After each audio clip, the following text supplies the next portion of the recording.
कैरीचे चटपटीत खमंग पदार्थ सगळ्यांना आवडतात. लोणचे, मुरब्बे सगळ्यांना आवडणारे पदार्थ आहे. तर या ठिकाणी आपण वर्षभर टिकणारं कैरीचा मेथांबा अगदी 10 मिनिटात तयार करणार आहोत. चला तर मग रेसिपीला सुरुवात करूया. कैरीचा मेथांबा वर्षभर टिकून राहण्यासाठी इथे मी मोजक्या टिप्स वापरलेल्या आहेत. त्यासाठी व्हिडिओ शेवटपर्यंत पहा.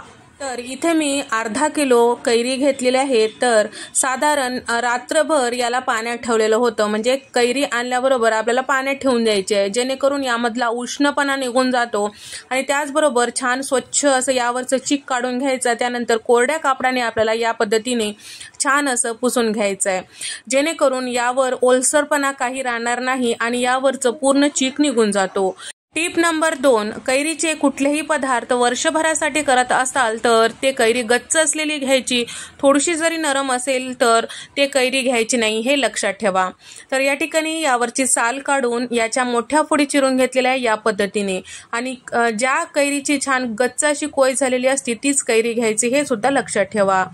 तर या ठिकाणी मेथांबासाठी आपण एक मसाला तयार करून घेऊया, जेणेकरून मेथांबाचा रस्सा छान असं रसरशीत होतो आणि दाटसर होतो. तर इथे मी पॅनमध्ये साधारण पोहे खायच्या चमच्याने 2 चमचे मोहरी घेतलेली आहे आणि 1.5 चमचा जिरे, 2 चमचे तीळ, पाव चमचा मेथी दाणा, 5 ते 6 लवंगा आणि 5 ते 6 मिरे घेतलेले आहेत. हे सगळे जिन्नस थोडंसं गरम होईपर्यंत छान तडतडेपर्यंत आपल्याला भाजून घ्यायचं आहे. थंड झाल्यानंतर मिक्सरमधून याचा पावडर तयार करून घ्यायचा आहे. टिप नंबर 3, मेथांबा किंवा कैरीचे लोणचे कुठलेही करत असाल तर तेलाचा थोडासा जास्तीचा वापर करायचा. तेल आणि मीठ हे वर्षभर टिकून राहण्यासाठी प्रिझर्वेटिव्हचा काम करतो. पाव कप तेल पॅनमध्ये टाकून घेतलेलं आहे. छान गरम झाल्यानंतर अर्धा चमचा मोहरी, अर्धा चमचा जिरं, पाव चमचा हिंग टाकून घ्यायचा आहे. 2 सुक्या लाल मिरच्या टाकून छान असं कैरीच्या फोडी चिरून घेतलेल्या यामध्ये टाकून परतून घ्यायचं आणि झाकण लावून वाफवून घ्यायचं. टिप नंबर 4, वाफवते वेळेस अगदी 1 मिनिटासाठीच वाफवून घ्यायचं. जास्त वेळ वाफवायचं नाही आणि गॅसचा फ्लेम कमी ठेवायचं.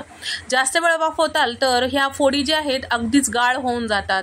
त्यासाठी थोडंसं नरम झालं की आपल्याला झाकण काढून छान व्यवस्थित मिक्स करून घ्यायचं आहे आणि यामध्ये गूळ टाकून घ्यायचं आहे. 1 बाउल इतकं या कैरीच्या फोडी झालेलं होतं, तर मी इथे अर्धा बाउल इतकं हे गूळ टाकून घेतलेलं आहे. कैरीच्या आंबटपणानुसार तुम्ही गुळाचा वापर करू शकता. टिप नंबर 5, जेव्हा गूळ या कैरीच्या फोडीमध्ये मिक्स करतो त्यावेळेसच पावडर मसाले यामध्ये मिक्स करायचं. तर या ठिकाणी मी अर्धा चमचा हळद, 2 चमचे बेडगी मिरची पावडर, 1 चमचा रेग्युलरची मिरची पावडर आणि चवीपुरतं मीठ टाकून घेतलेलं आहे. तर गुळाचा छान पाक तयार होतो त्यावेळेस कैरीच्या फोडी यामध्ये व्यवस्थित शिजल्या जातात आणि सोबतच पावडर मसाले टाकून घेतल्यामुळे खमंग फ्लेवर या फोडीमध्ये मिक्स होतात. सोबतच सगळं छान पाक तयार झालं, सगळ्या पावडर मसाले व्यवस्थित मिक्स झालं की यामध्ये तयार करून घेतलेलं मसाला जे आहे साधारण 1.5 चमचा इतकं टाकून घेतलेलं आहे. तर या ठिकाणी सगळं छान व्यवस्थित मिक्स करून घेतल्यानंतर एक अर्ध्या मिनिटासाठी शिजवून घ्यायचं. अगदीच फोड गाळ होईपर्यंत शिजवायचं नाही. थोडंसं नरम झालं की बंद करायचं.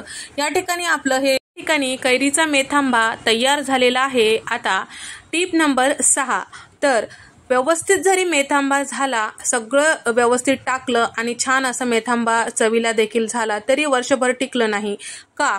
तर कारण हे साठवणीचं मेथांबा आहे, तर ठेवताना सुद्धा तेवढंच व्यवस्थित ठेवायला पाहिजे. तर व्यवस्थित ठेवणं म्हणजे काय?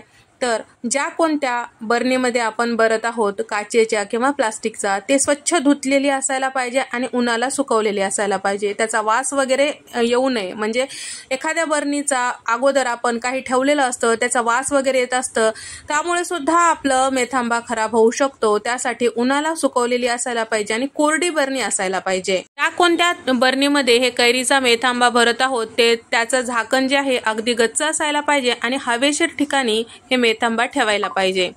आणि त्याचबरोबर मेथांबा वर्षभराच्या साठवणीचा असतो, त्यासाठी एखाद्या मोठ्या डब्यामध्ये सगळं केलेलं मेथांबा भरायचं आणि बाहेर खाण्यासाठी आणि रेग्युलर यूज करण्यासाठी एखाद्या छोट्या डब्यात भरायचं. हे सुद्धा महत्त्वाची टिप आहे.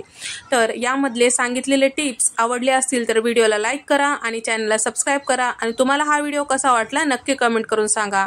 अशाच मस्त साध्या आणि सोप्या रेसिपीजमध्ये भेट देऊया. तोपर्यंत नमस्कार, बाय.